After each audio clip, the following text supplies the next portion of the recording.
Welcome to the shop. It has been a long time. Oh, hey, May. You wondering what I'm doing? I made a cut list, put it here, for 2 sheets of 10mm and 1 sheet of 16mm plywood. Back when I had the Impreza, I can put the full sheets of 4x8, whatever, drywall, plywood on the top of the car.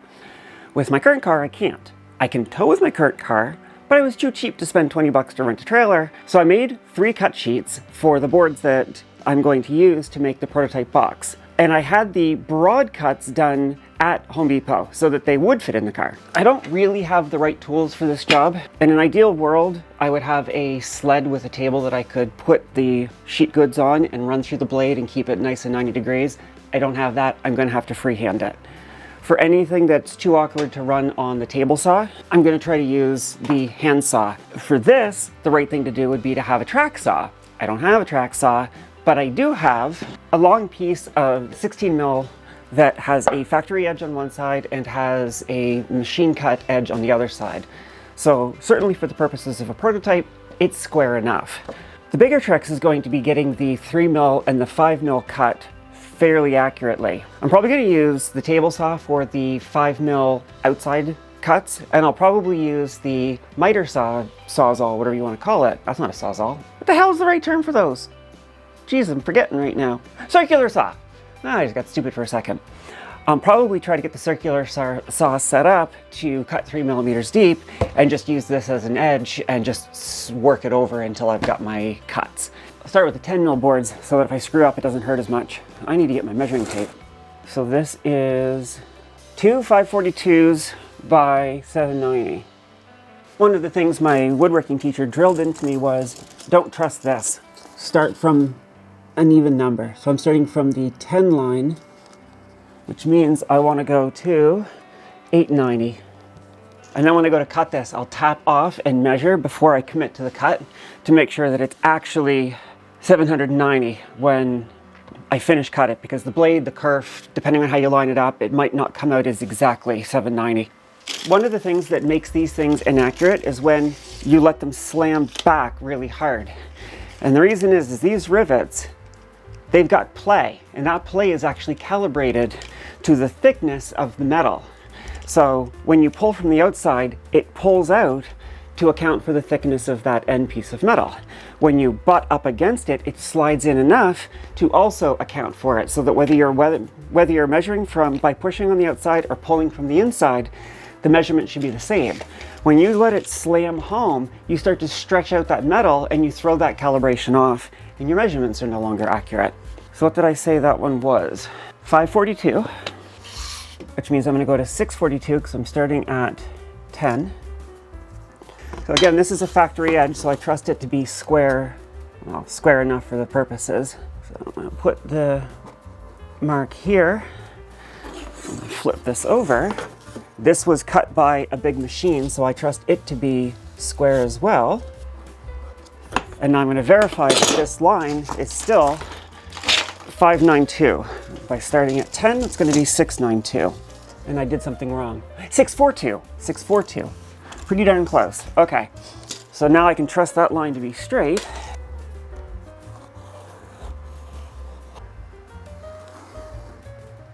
Now I want 790. Which is going to be 890 because I'm offset by 10.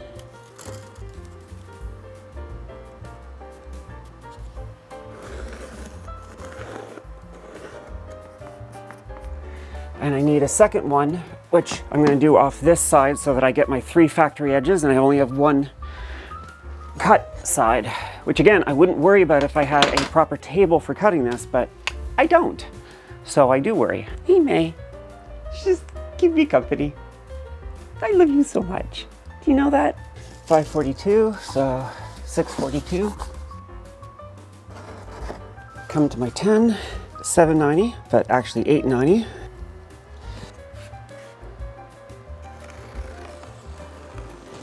Now I know some people are probably thinking, why am I being so careful about being as exact as possible on what is functionally a prototype board? The more accurate this is, well, first of all, it's just practice, and I could always use more practice when it comes to woodworking. But second, it also means that The more accurate this is, the more likely that this saying yes it's going to work or no it's not going to work will translate to the same result when I get to the good wood. So that's short side 2. Okay, so with this, both short sides are done. Not done, but accounted for. This is 954 by 546. For these dividers, I need 254 times 2 is 508. Okay, so this here can get, so I can get 2 vertical supports out of this. 784 is going to be the long distance. I need new glasses.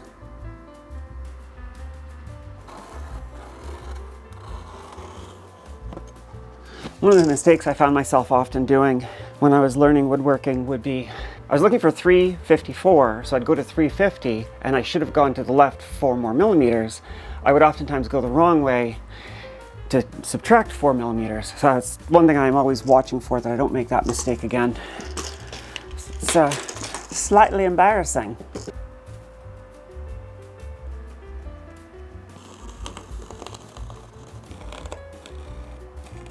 So 254 by 784. Vertical support gets 2. So I still need 2 more. Sorry, hun. I don't mean to give you the spook. So this is technically 3/16, but they just rounded it to the closest metric of 9.5, because who would actually make something intentionally 9.5? Okay, so this board has the top and 2 long sides, I think. The top is 930 by 790. So 790 wide, so starting at 10, going to 940. I'm going to come up to 19. I say 19, 19, and I'm going to measure this to make sure that it's still 940. By coming up the same distance, it doesn't matter what the distance is, it just means when I lay the tape down that it's going to be parallel to the outer edges. And indeed it's off by 1 millimeter. Okay, so I can't trust that straight edge. That's the real one right there. So now when I do this, I'm not going to worry about keeping this super square so much as I'm going to worry about keeping this line and the mark here together. That is weird. Oh well, I guess what you get for only the finest quality instruments from Home Depot.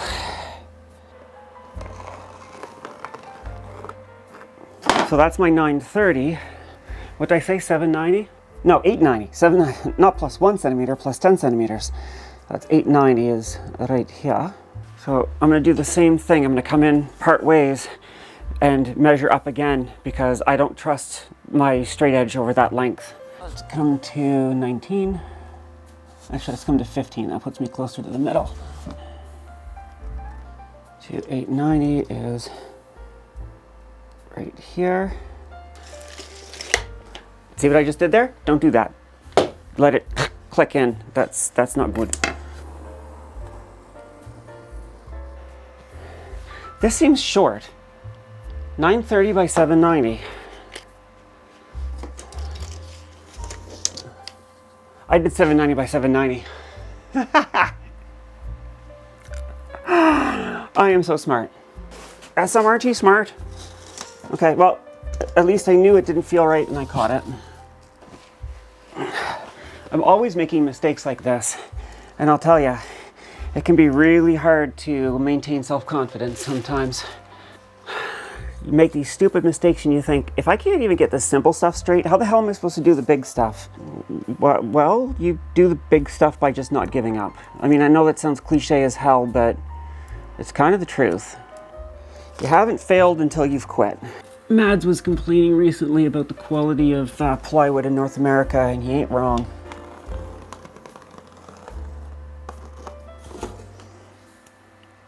There we go. Now it's correct.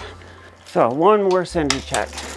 930, 930, 790, 790. Was I meant to do this way?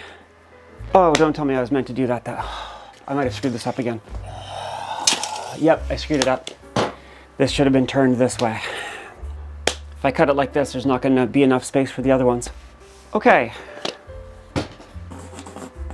Bad side.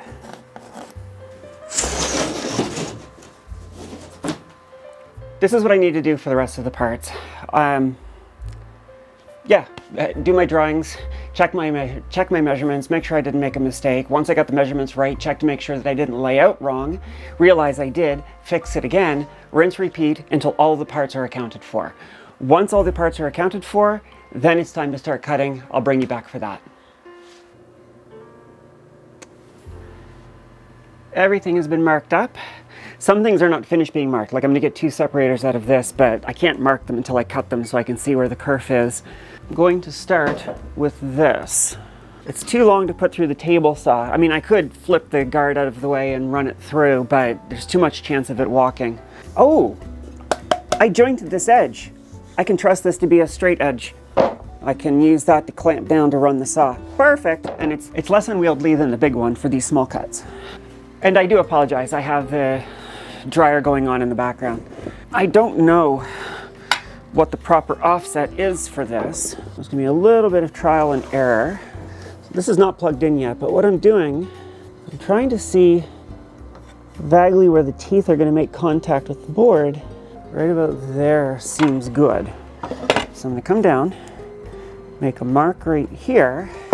I'll measure that distance and make a corresponding mark at the top. 9/16.5. Like that. That washing machine is annoying. Now this being my jointed end, I will clamp this in. I'd rather cut long because if I do screw this up, I can run it across the jointer to clean up the end. These handles might bump against the motor body. We will see. One of the big things I learned when I was taking woodworking lessons was setup should take a lot more time than you spend actually cutting. Okay, so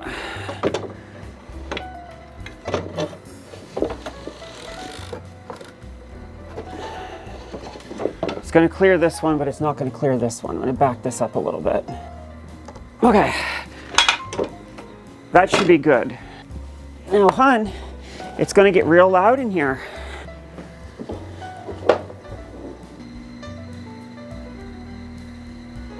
Is that tasty? And yeah, my dryer's in bad shape.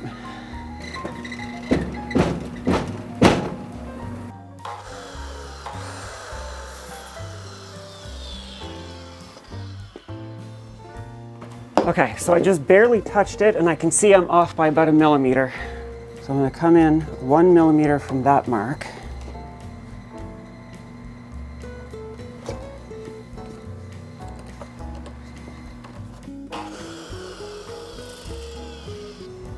That's a bit too much. I'm gonna get my little hammer, just give this a love tap.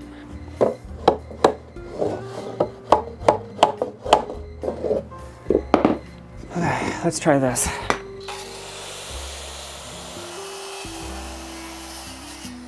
Let's see how we did.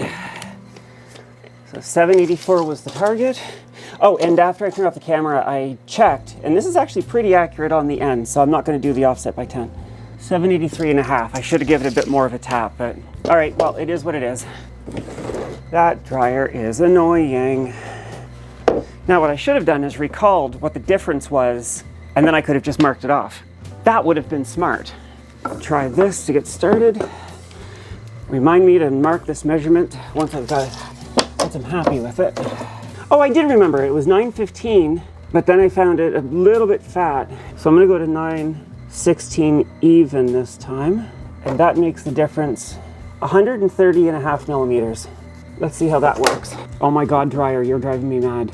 If I wasn't moving onto the boat, I would have bought a new washer and dryer.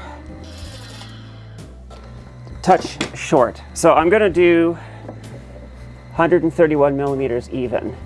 And that's the distance from the line I want to cut and where I put the fence.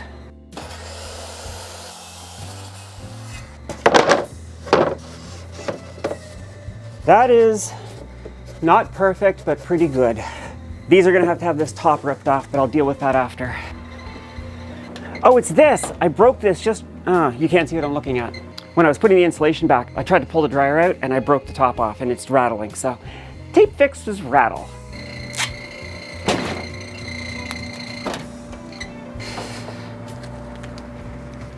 Huzzah! Now I'm gonna get back to me being the most annoying part of the video. Sure isn't May. So I was going to cut out of this 2 separators, which need to be 300 by 232. These separators are what go in front of the batteries, between the batteries and the BMS and fuse and switch and whatnot. I love how curious she is. Makes me very happy. This is small enough I can take this to the table saw. Okay, so I'm gonna set up to rip those, rip these. I got 4 cuts. Well, 1, 2. I have 3 setups for 5 cuts, however many it's gonna be. Let's do it.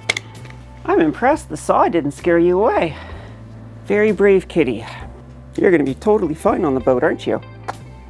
The first cut I'm going to do is to rip this down to width.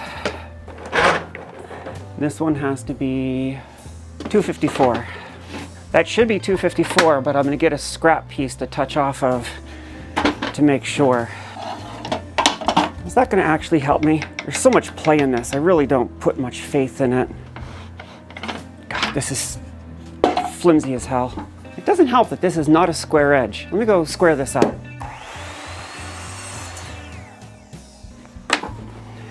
Now this is square.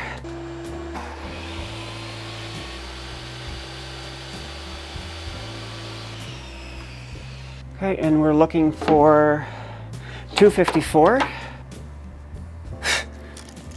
You know what? I have to give it to this saw. It's cheap. This is a very cheap saw. I should make a sled for this. Anyways, I'm perfectly on 254.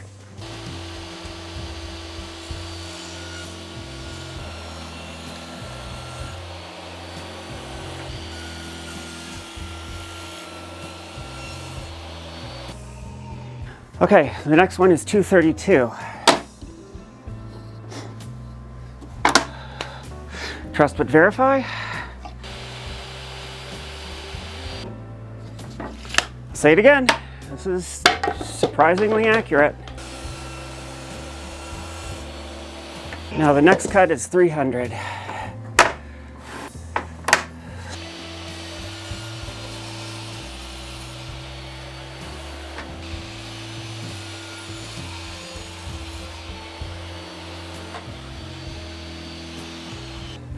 So I need 4 more separators and 2 more of the dividers.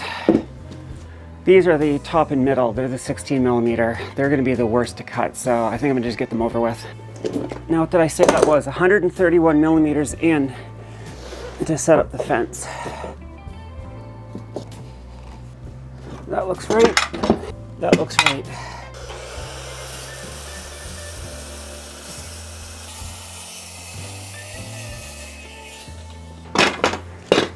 All right, that's how we did on the most expensive board. This was $790. Dead on. Oops, don't let your tape do that. Also, you can see how one of the benefits of putting supports under both of these, it didn't want to fall in, it didn't want to fall out, and I could put my weight on it confidently. $790. Whoo-wee! That makes me happy. I'm doing better than I was worried I would do. So I have to cut it now with the kerf. Yeah, because I don't have an overhang anymore. I'm coming from this side to this side. So I need to back this up enough so that the kerf, I measure from the inside of the blade, not the outside of the blade. Actually, you know what? I'm gonna mark 131 permanently on this thing. So 131 to the outside.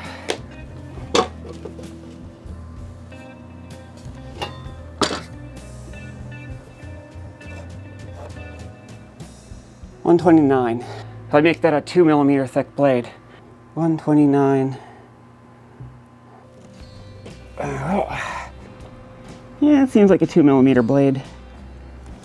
That seems like it's out too far. I gotta come in some on this one. Where's my little rabbit-a-tat-tat? That seems right.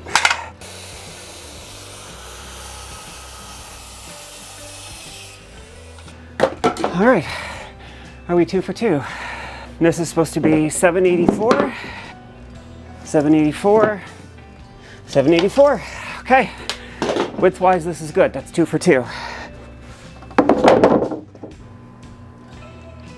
129.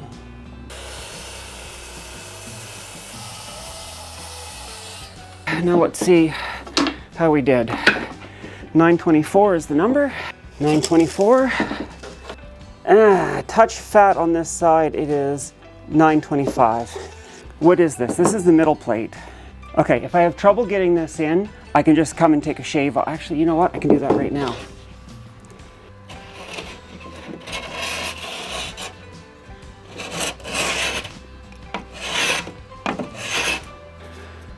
I don't want to take too much off. And I'm not going to get it perfectly square. So let's try that. Being the mid one, I would rather it be a little too short. So I'm going to have a 3mm rebate on the 3 sides. So if it came in a 0.5 millimeter or 1 millimeter, I wouldn't be too worried. There's enough of a shoulder there. 924.5. You know what? I'm going to leave it at that. If it turns out that it's too tight, I'll shave it when I go to put it into the box. So this is the bottom. This one I really do want to be careful in getting it accurate.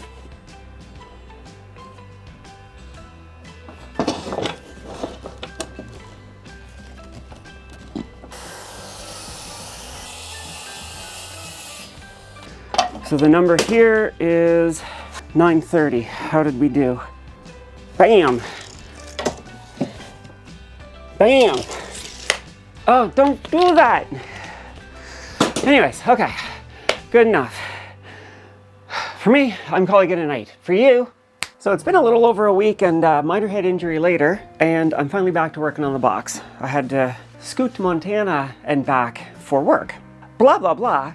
Let's finish this box. So I've got shorter side 1 and shorter side 2, so it's time to cut these. And these need to be 542. Can I do 542 on my table saw? No, 512 is the widest I can do. So we're gonna be using the skill saw. 138.5.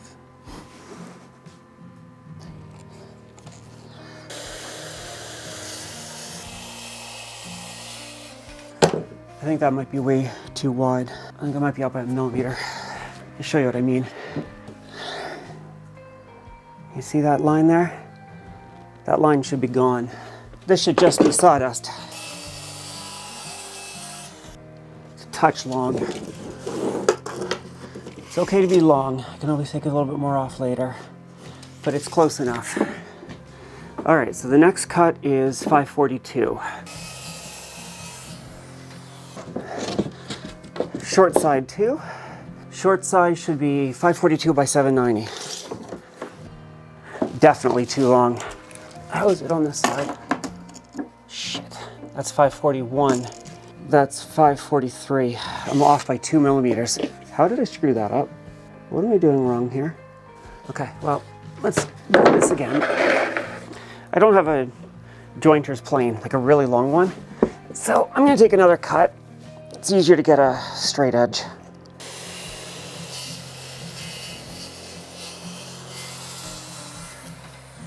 One power jointer later. 542 on the nose. Okay, that will be good enough for the test. 1 is done, and I need 2, and that'll be the other one.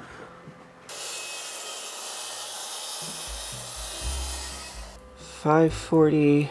You know what? That's actually pretty darn close. I'm going to call that good enough.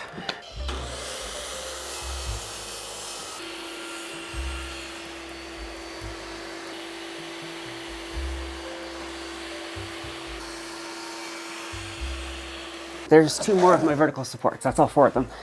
All right, so this one is the long side. The first part of the long side and the second part of the long side. I didn't box this one up because I have to do my cut here, and then that'll become the good side for this. So I really need to make sure I get this cut straight. I don't want to be trying to square up this side.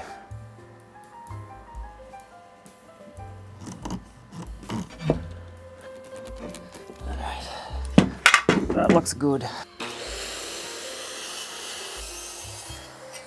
How are we doing? 542, 542.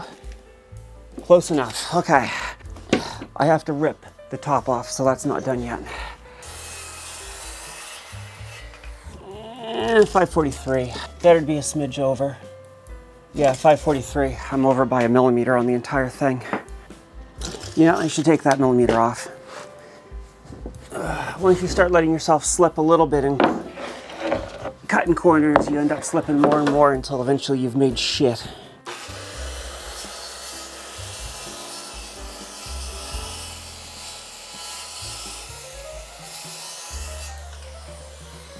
The whole thing wanted to rotate and I couldn't stop it from rotating. Yeah, I nicked the end when I lifted it up. Oh well. 790 minus 129, except what I do with my teledingle. When you grow up, you're not always going to have a calculator in your pocket. That was a joke for my Gen Xers in the audience. Now, one of the reasons why these dimensions are so important to get right is if I was simply edging them on like most boxes are made, I could just not worry about it, and if there was a bit of difference, I could clamp it all together and then clean up the edges with a trim router or something. But I'm doing a 5 millimeter step so that it all locks together, which means I really need to get these cuts fairly accurate.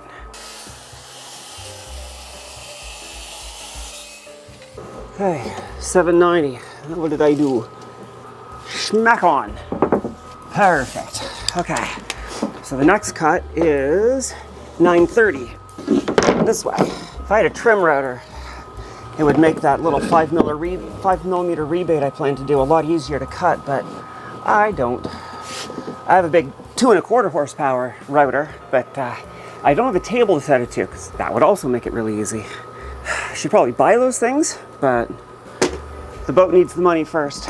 I'd also like to say congratulations to Andy, the Off-Grid Garage. For those who've been watching for a very long time, you'll know that Andy was the reason my channel got off the ground. Back, oh God, it's like single-digit videos.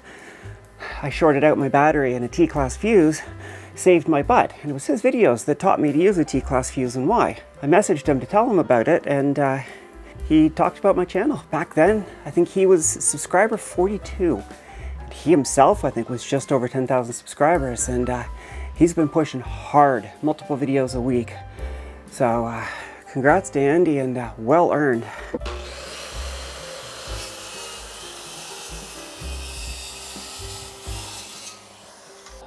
$930 on the nose. Just a touch under 930 on that side, but that's okay. I'm gonna call that good enough. So that is, the top is done. And these two here have to be cut to exactly the same dimensions. So in theory, I should be able to put one on top of the other, increase the depth of my circular saw, and cut both in one shot.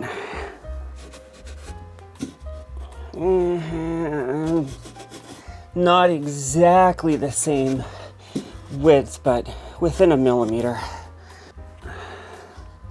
Hey, my darling. Loud noises aren't scaring you away? Coming down to see what I'm doing? This is going to take us on the boat. Of course, you have no concept what a boat is. Ah, these came apart.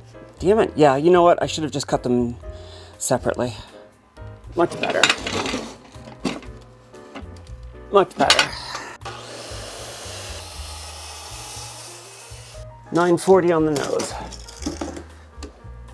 There we go. Okay, so that is the two long sides done.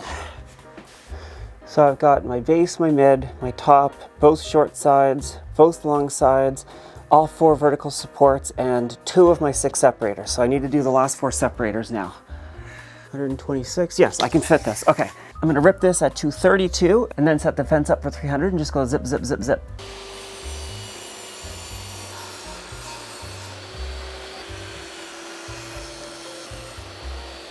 And with that, all the pieces are cut. Now I gotta start cleaning them up. And what I mean by that is not cleaning them up. I gotta start cutting the 5 millimeter bevel into them. Am I gonna cut the 16 first? Because if I'm gonna cut the 16 first, I need to take 11 millimeters up to leave 5 millimeters behind. If I take this and I cut a piece off of what I was using as my fence, I can use that as a setup piece.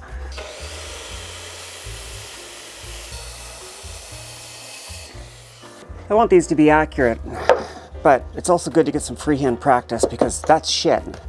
I need practice. The reason I want this square is because I'm going to be using this up against the fence to cut a 5mm step into it. That's good enough. That's fit for purpose. So what I want to do is I want to leave the next board's going to sit in by 5mm. Like that. I need to cut that out. And the corresponding 10mm piece is going to come up like this, and it's going to have a 5mm notch. So here will be the full width of the 10mm piece, and then I'll knock out 5mm by 5mm out of the 10mm piece that will sit over here so that the bottom will be flush and they'll key into each other. So what I need to do is set up the table saw, or I could go buy a router bit. Router bit would really be the way to go. I am going to go look up the price of router bits, because one trick I have seen is people stuff their router into there upside down without a table, and it's got like a bearing on it so you can't go too far, and they just push the piece along. Use the bottom of the router like a router table. Routers scare me, but there's no questioning that they're accurate. I think a router bit's the way to go, which means I need to buy one. For me, it's going to be another day or two. For you, I know I said I was going to use a router bit, but after I turned off the camera, I was thinking I would need a router bit that had a bearing where there was a 5mm space between the bearing edge and the edge of the flat cutting bit. I'm sure that exists out there somewhere, but I don't have it, and I'm probably not going to be able to get one. Which means the alternative is to get like a flush cut bit, but then I have to make a fence. If I have to make a fence, I might as well just use this, and I don't have to pay for that because I've got it. Or use this. But to use this, I need to take the riving knife off. How does this riving knife come off? Oh, all I had to do was push in. Let's start with an even centimeter. I've got the caliper set to 10mm, and I'm trying to follow the blade to see. I want it to just touch. And I'd rather start low and work my way up. Am I going the wrong way? Yeah, I was going the wrong way. Ooh. Okay, if anything, that's going to be a little low. Also, you can tell by the new background, I turned the saw around because if I'm using this to make relief cuts, the chance of a kickback is a lot higher, and my batteries, my Multiplus work servers, UPSs are all down that range. There's nothing back here on this range except for a wall. That seems about right. Now I know I can trust this, relatively speaking, so I'm going to come in a little tight to a little shy of 5, and in theory this should cut a 5mm shoulder.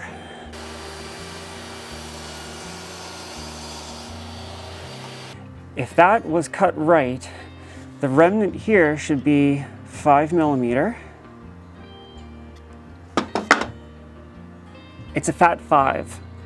So before I worry about the fence, I'm going to bring this up just a wee touch further.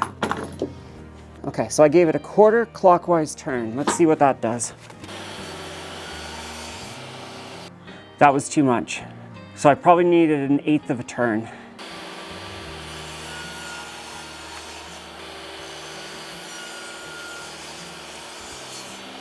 Hopefully that comes through, but that's close enough to 5mm for my liking.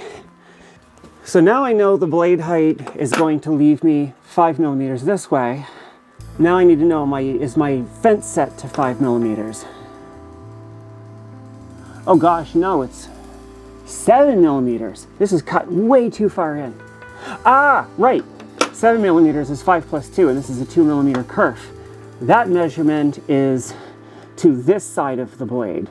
So I need to subtract 2mm when I'm doing this. Right.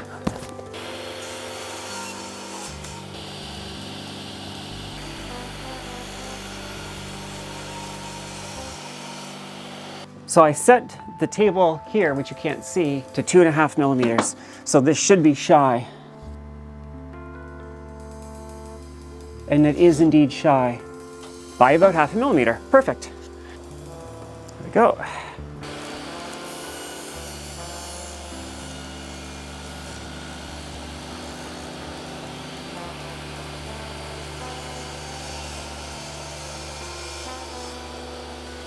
I don't know how well it came across, but I held it off the fence and ran through to cut the first edge off. That left a messy corner, so I'm just trying to find one of my chisels to give it a really quick cleanup. There's a chisel. Is it sharp? Oh gosh, no, not even close. Well, whatever, let's see if it's close enough. Oh, this is dull. I'm not trying to make it perfect. I just want to see if I can do this at all on this setup. If I can, then I can do it with my hardwood. Okay, that's clean enough. That should be 5 millimeters across by 5 millimeters down, and that's a cat.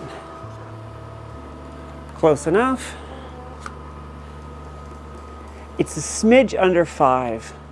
0.03 millimeters under 5. That's good enough.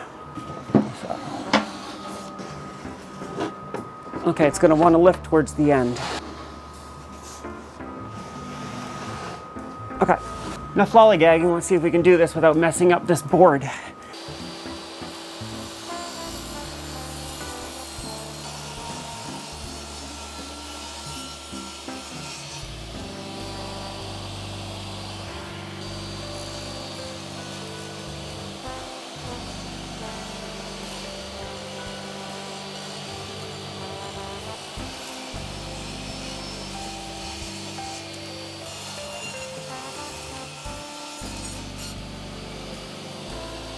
Well, that was sketchy as hell. I don't know if I included it in the video, but actually I will include it in the video because it's a mistake and I should show my mistakes. I was going through and I felt myself lift up and come back down, so I didn't think my depth of cut was consistent. And I made a very dumb mistake. I backed the board up and then pushed it through again. I know better than that. I should not have done that. And as soon as I did it, I caught myself and was like, fuck. If you start to back up a board, it is far more likely that it's going to catch and kick. Never go backwards. You saw a couple times I ran through twice because I knew I made a mistake. Either I came off the fence or I lifted, and I just ran it through a second time. If nothing else, let this channel be an example of things you shouldn't do. I need to get a sharper chisel, or I need to go sharpen a chisel. One of the two.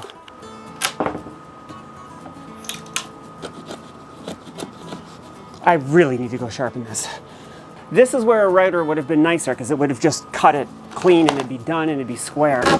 You know, you do that mental math of, is bodging it slower or faster than doing it the right way?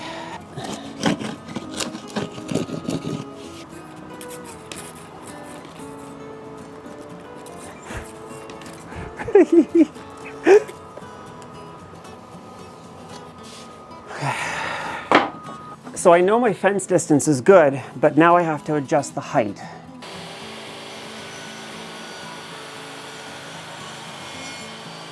All right, how much do we have left over? Oh geez, 4.95. Holy crap. I got really lucky and just nailed that on my first try. That's the setup I want. Let's get to it.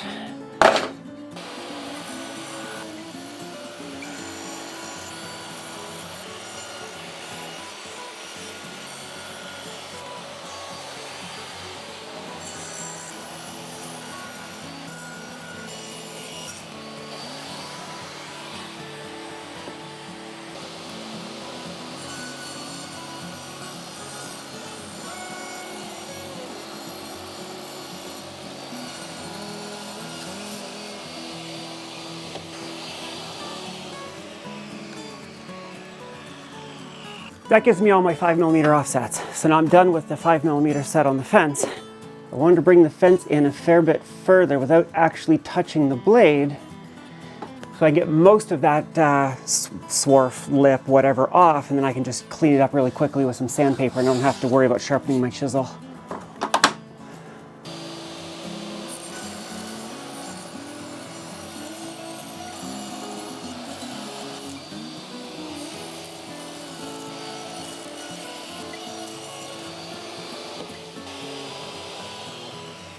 Show you what that left me with.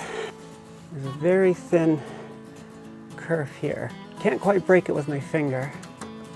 Well, I can, but it leaves this little bit of a lip. So I might just come along and hit that with sandpaper instead of the chisel. It might be faster.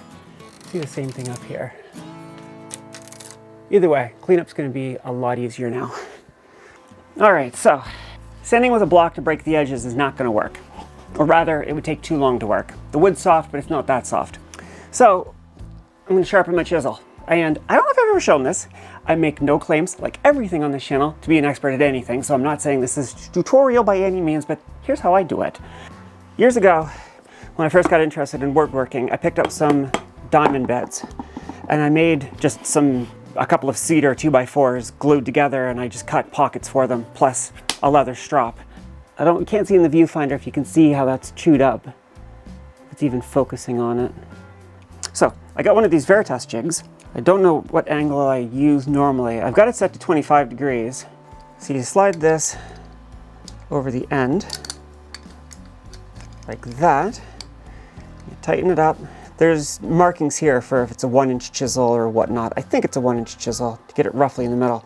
So you take this, so you put this through, or where the end's going to be, and you tighten it down. See how this is set to number 2 on the yellow? So if I put this pin to this yellow line, it's going to give me a 25-degree cut on the chisel end. So now that that's locked in, make sure it's good and locked in, take this off, and I'm left with the chisel. Yep, that looks like what I was doing before. I don't really know well enough to know when you want to use different angles. I think it has, the steeper the angle, the easier it cuts, but the more it'll dive. The steeper the angle, it breaks chips. I don't know. Anyways, my woodworking teacher just spits on his stone, and I know a lot of people just spit on their stone. And he's even told me when I was working at the shop, like, just spit on the stone, and I can't bring myself to do it. I don't know why, it's just one of those things. But then, you just go back and forth like this. Also, the gold color that you see, it's iron that's come off this. It got caught in between the bits and then rusted. At least that's what I think it is. Now, I'm going to the coarse stone first because I could see visible grooves in the end of the chisel. Come for the battery and stay for the woodworking. I think it's fairly safe to say I'm not so much a battery channel anymore as just a project channel, and this is part of the project. Now, the main reason for the water, yes, it's lubrication, but it also keeps the tip from getting too hot.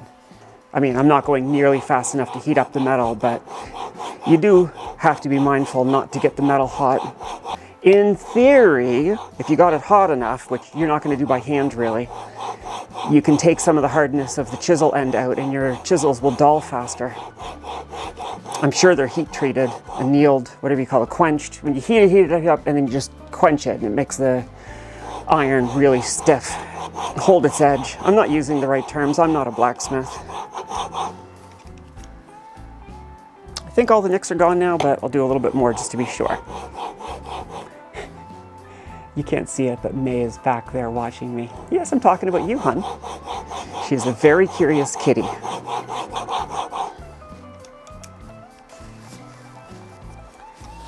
Now this is creating a burr on the back of the blade here. I can feel it. When I take it out of the jig, I'll run the back on these very quickly just to break that edge. Yeah, it's feeling a lot better.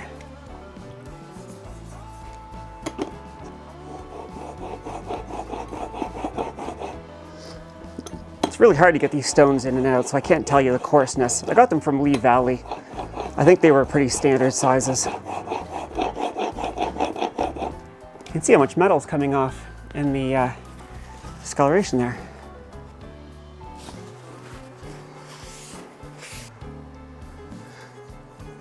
If I hadn't chipped it, I probably could have gone straight to the medium or the fine stone. I think I must have thrown this in with my tools when I was going to the boat, and it probably bumped against other tools, and that's what chipped it.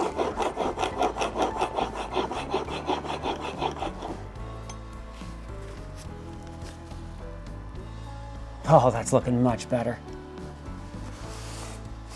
Now, if I had arm hair, you would test it by seeing if it would shave your arm hair, but I don't have any, so I'm just going to go with the fact that it was better than it was before. So now I'll take the back, and I'm just doing a little to break the edge. May, you are absolutely adorable and the star of the show, but you're also making it a bit hard for the people at home to see what I'm doing. The goal is I just want to make sure the back is flat, which I've done before. I don't know if you can see, but it's pretty flat from previous. When I first got these were cheap chisels. So I spent a lot of time flattening the back and getting the bevel done. But now I just want to make sure that that burr is gone. What my teacher does, and I've seen a lot of other people do, is instead of buying the full stones, which are more expensive, you can get like a strip that glues onto a piece of glass, and that works just as well. I can say that because that's what my teacher does, and it works just as well.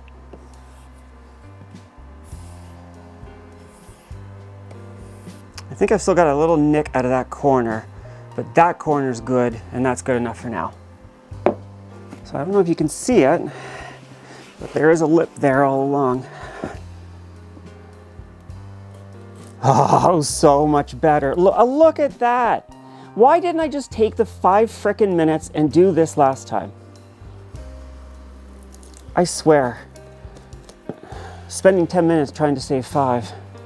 The problem is it's so sharp that if you let it go too far down, it'll plunge. Oh, there's something so satisfying about a freshly sharpened tool. If you've never tried woodworking, and especially if you're like a lot of the people here, you're a nerd by trade, oh, give it a try. It is so satisfying. It tickles a part of your brain that technology never tickles. As nice as this feels on softwood, it's even better on hardwood. When you know how hard it is to work a piece of wood and you've got a really sharp tool and it just glides through a hardwood. Oh, I wish I could tell you how satisfying that was. I do not have the words. Honey, see, the camera's behind you, and what I'm trying to show people is here, and light can't travel through you because you're a void. You're an adorable void, a lovey void, but a void nonetheless. All right, there we go. Oh, so good. Ooh la la. So smooth. So smooth. That delicious sharpness only lasts for a very short time. Now, the really experienced woodworkers, they can just go right back to the stone, hit it a couple of times, and they've got the angle dialed in. I certainly don't have those skills.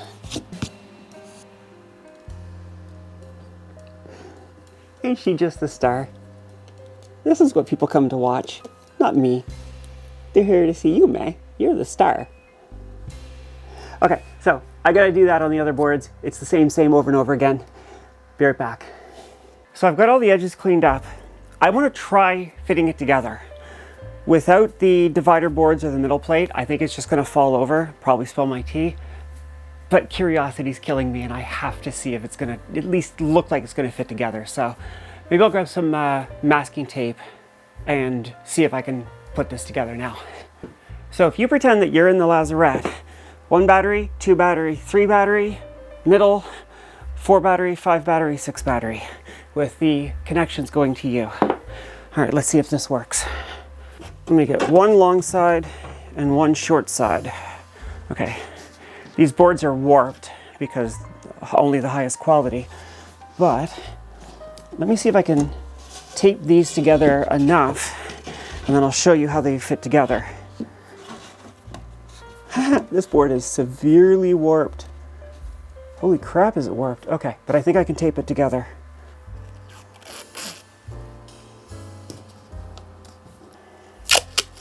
May, you are an extremely curious kitty, and that makes me very happy.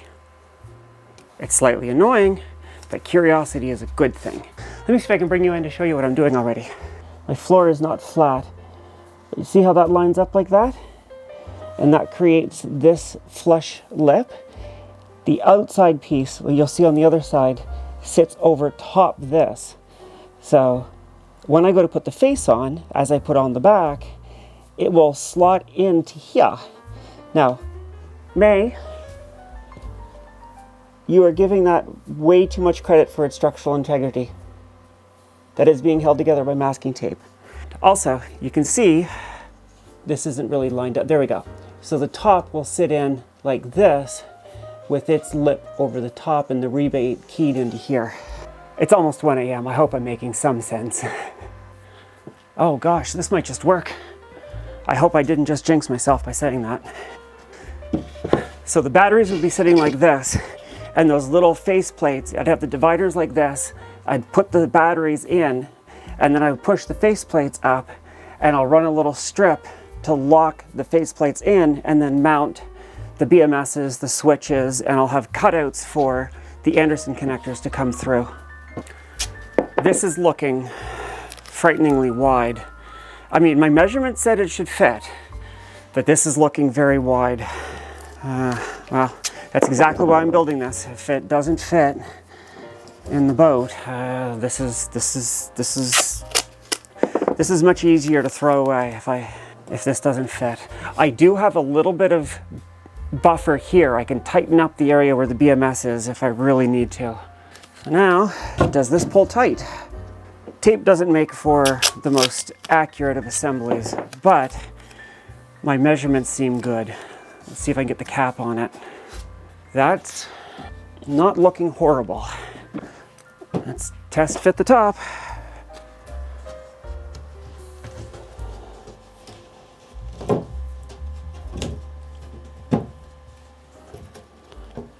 I seem to have cocked up the top. Yep, I screwed up the top by a fair bit. Okay, well, that's another reason for doing the prototype. So you see how I've got it flush up in this corner? Yeah, I screwed that up. Okay, all told though, that is the size of the battery box. One human me for scale. This is going to be tight to fit in the boat. I'm almost tempted to drive down to the boat with my masking tape before I put much more work into this and just see if it fits. It's right here. What worries me isn't this I'm confident will fit. I'm worried at the stern, right forward of the diesel tank, that this is going to be too wide. I know my measurement said it should fit.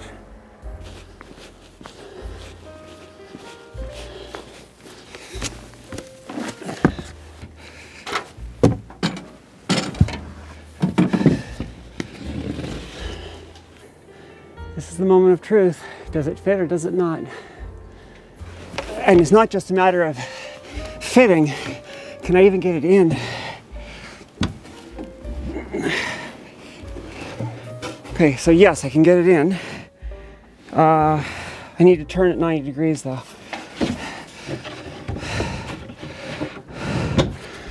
Oh, how close is this? Oh my God, it just barely fits.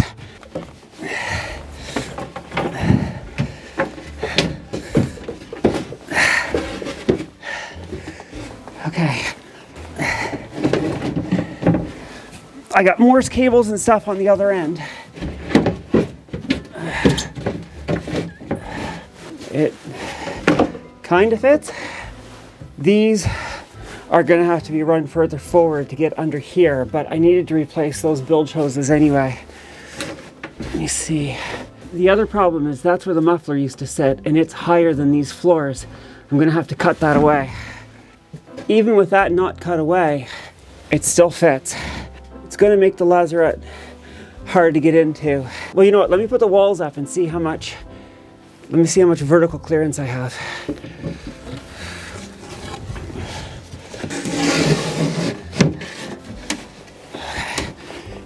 It's sitting on these old hoses. Get out of here. You're not needed anymore.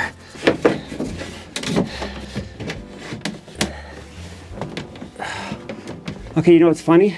I was confident the height was going to work. Now, it is fetching up on those wires right there, which I can reroute. But I really need to go over this way, but the problem is I don't have a whole lot of space that way to win, because as soon as I come up, I hit against that, and then I hit against the back support for the hatch. So realistically, this might be as far as it goes, though that would leave me room down here for other equipment. My worry was that it was going to run into the hull here and the hull here, and indeed it has. That's as far back as I can go unless I can shorten this up. This is not going as smoothly as I had hoped. In fact, it's going as I feared. Sometimes you just don't have much luck, despite your best effort. How am I for access? Sorry, I don't have the power on, so I don't have any lights. But you can see that's the shaft log. Not the shaft log, sorry, that's the prop tube. I can access it. How did I get the measurements so wrong? I really can't lift it because I'm up against that limit. Oh, shit. This is mildly depressing.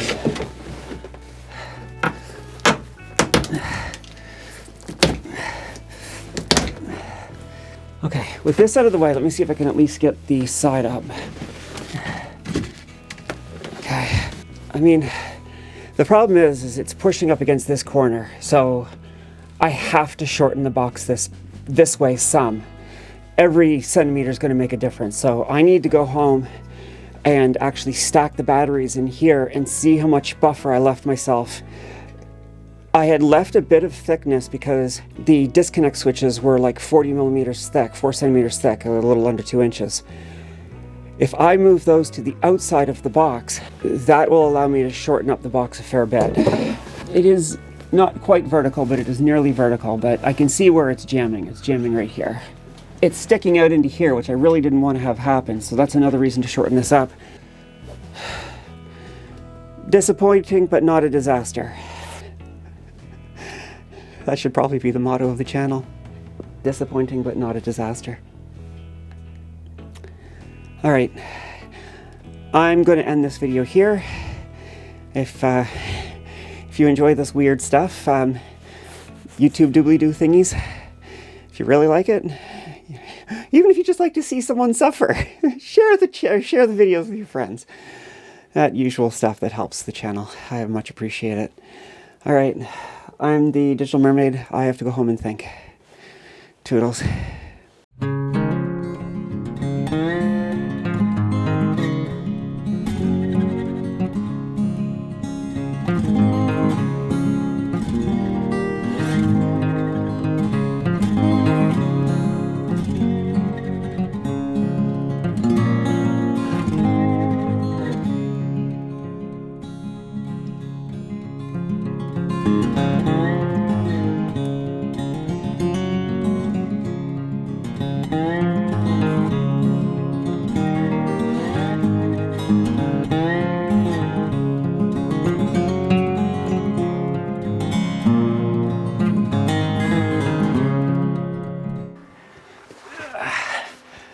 She knows where the cool stuff is.